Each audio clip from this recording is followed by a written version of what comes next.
because anger and frustration and control and hatred and envy and jealousy and insecurity and unworthiness and guilt and shame and suffering and depression, those are all derived. Those are emotions that are derived from the hormones of stress, and psychology calls those normal states of consciousness. Those are altered states of consciousness.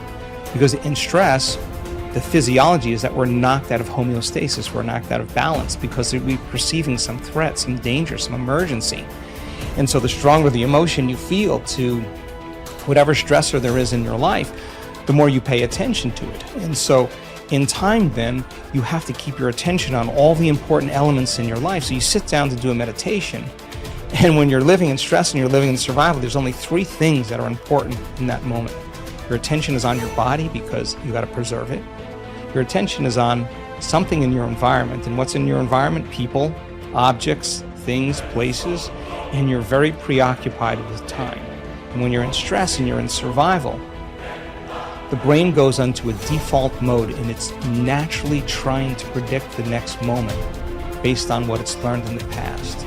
And so as you always try to forecast the future based on your memory of the past, you can't be in the present moment, right? So, and yet our model of change, what we discovered is that the only way a person can change is when they get beyond their body, they get beyond all the elements of their environment, and they get beyond that predictable future and familiar past, and they sink into the present moment, which is the unknown.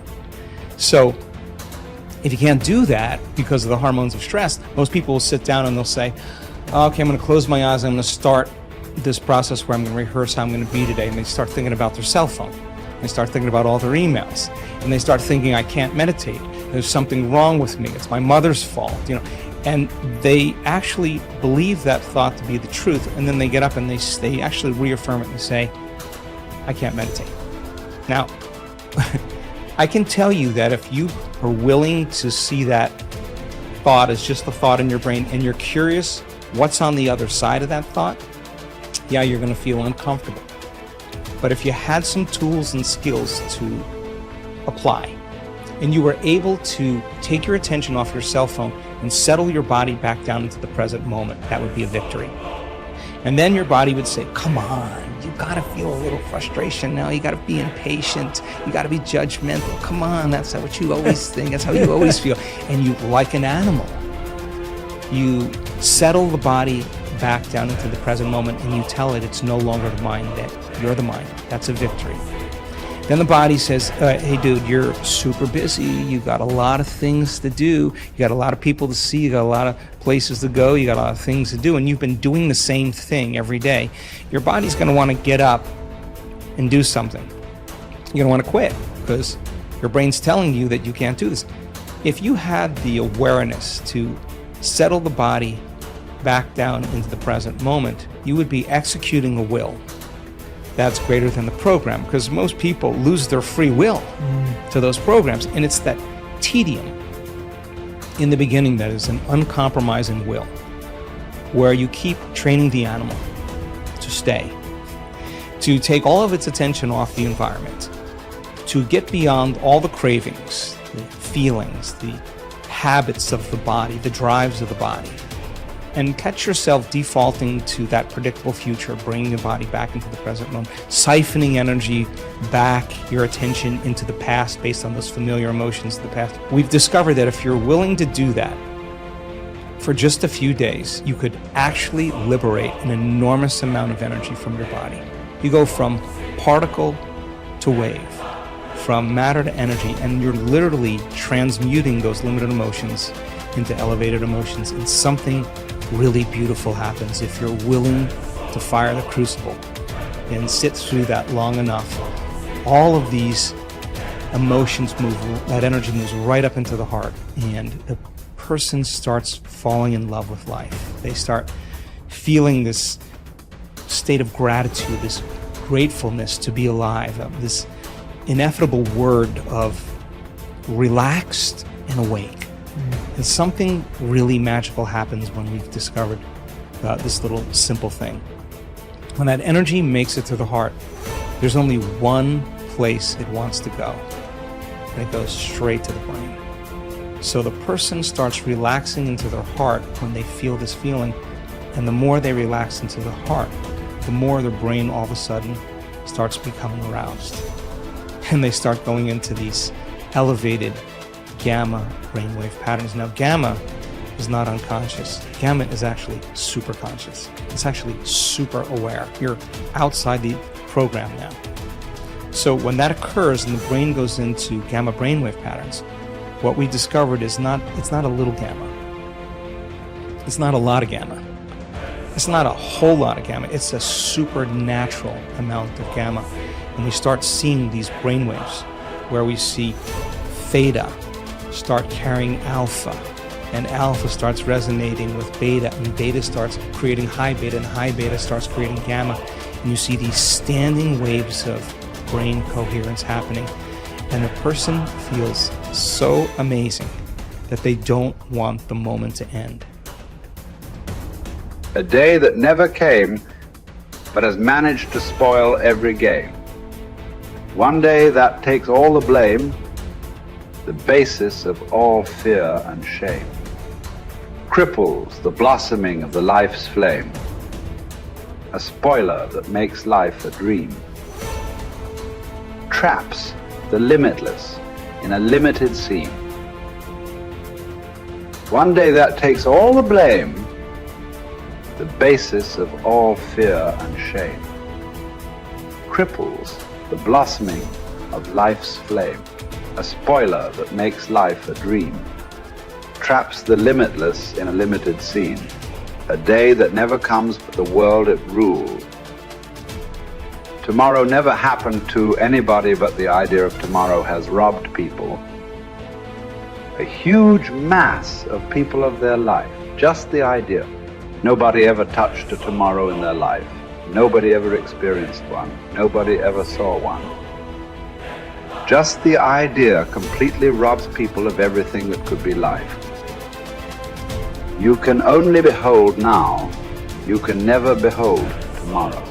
Not because it's out of reach, because it doesn't exist. You can only imagine tomorrow. You will never behold tomorrow. Never, ever. But still, for most human beings, it is this, an idea. An idea whose time will never come. It is that idea which drives most people's lives, unfortunately. Even if you drive your life with an idea, even if you drive your life with an idea, you must drive with an idea whose time may come sometime, but this is an idea whose time will never come. But it still drives people. It still drives most lives on the planet. That is why most lives on this planet are not lives. They're just a bunch of thoughts, emotions, ideas, prejudices. Most lives are not a reality. They're just a psychological. They're just a psychological existence. They're just a dream, because reality happens now. Reality happens here. In your mind, only a dream can happen.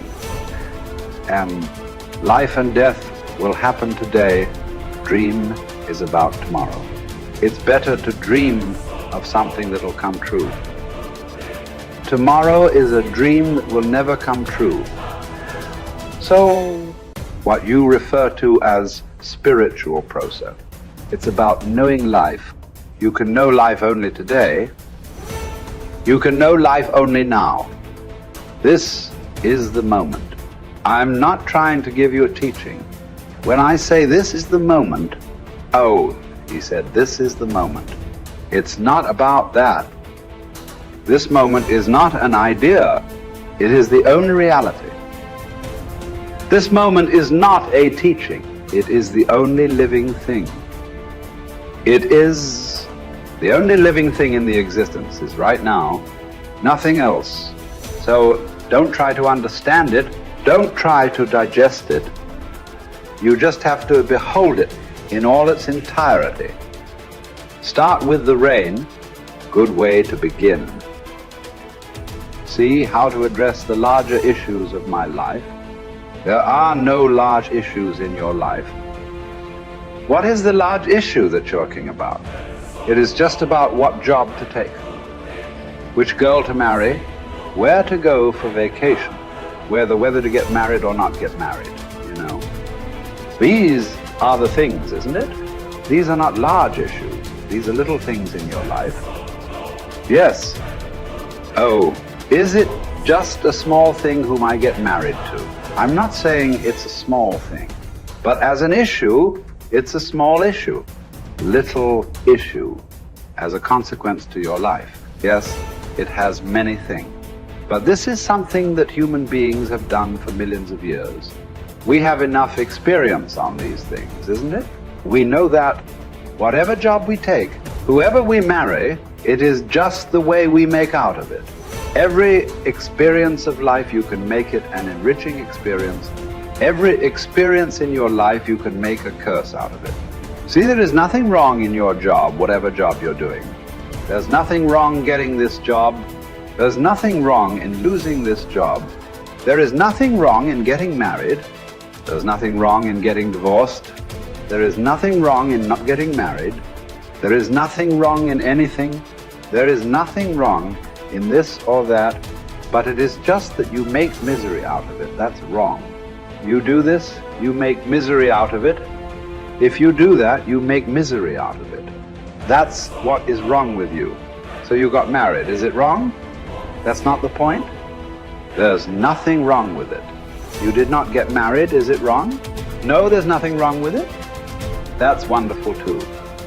You got divorced. Is it wrong? No, that's also wonderful. It is just that you make misery out of everything. That's what is wrong. You just address that one issue, everything will be settled. That's what we are looking at. How not to make misery out of everything.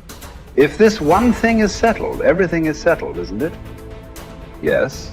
If you know how to walk through this world joyfully, through marriage and divorce and celibacy and everything, if you know how to walk through this joyfully, what is the problem? Whatever you do is beautiful, isn't it? If you don't even know how to be happy, don't have such goals as realization. They are very far away from you. Happiness is not just a state of mind, it is just the basis of the quality of life that you live here. Is it such a small thing, happiness? Oh, it's just a state of mind, is it a small thing? So, biggest issue, isn't it? If you are capable of going through this world joyfully, then you could talk about going beyond. If you are not even capable of going through this joyfully, talking about beyond is no good. There is no way. I'm telling you, there is simply no way. For a person who is constantly creating inner battles all the time, how will he deal with the bondages of life? And how will he transcend that? There's no question. It doesn't arise in your life. So first thing is working towards to be a blissful human being. If that happens, the rest becomes very simple. Because a blissful human being, once your happiness is not at stake, anything that's needed you will do, isn't it? Right now, you cannot do what's needed because always your happiness is at stake. You are thinking which is the right thing to do, which is the right thing to do. There is no right thing to do in your life. There is no wrong thing to do in your life. If you know how not to make misery out of everything that you do, whatever you are doing is the right thing. If you are making misery out of everything that you do, everything that you do is a wrong thing. So that's the only issue you have to look at. Others are all petty things. What does it matter which way you do it?